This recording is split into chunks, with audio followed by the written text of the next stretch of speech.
In the past year or so, there has definitely been an influx on the use of lower thirds and little subscribe animations on our videos, which is why I decided to go ahead and create my own that I'll be using in my videos and give it to you guys for free as well. So in the description down below, guys, the first link you see is going to be a download link to my subscribe animation doodad that I made. So this is what you'll see when you go ahead and click that link in the description, and this is essentially what it looks like.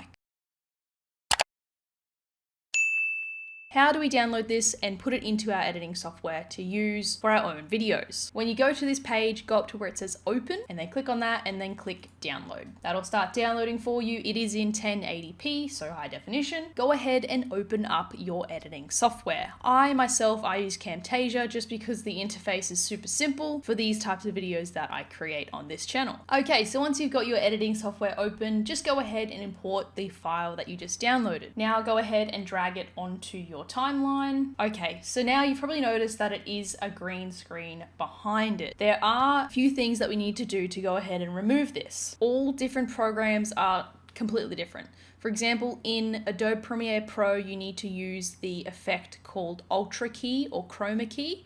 And I believe in Sony Vegas and the other ones, it is very similar, either Chroma Key or Ultra Key.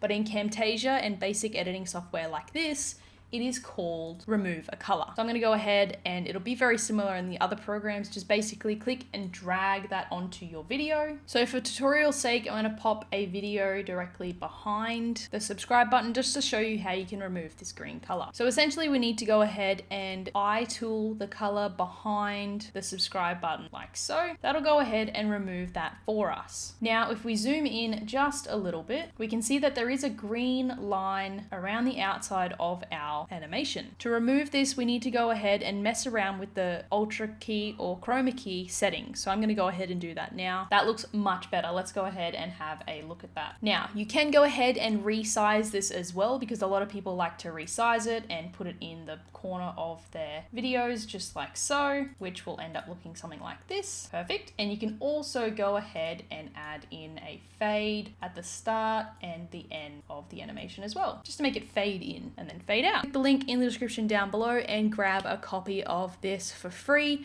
and I'll see you in the next video, guys. See you later.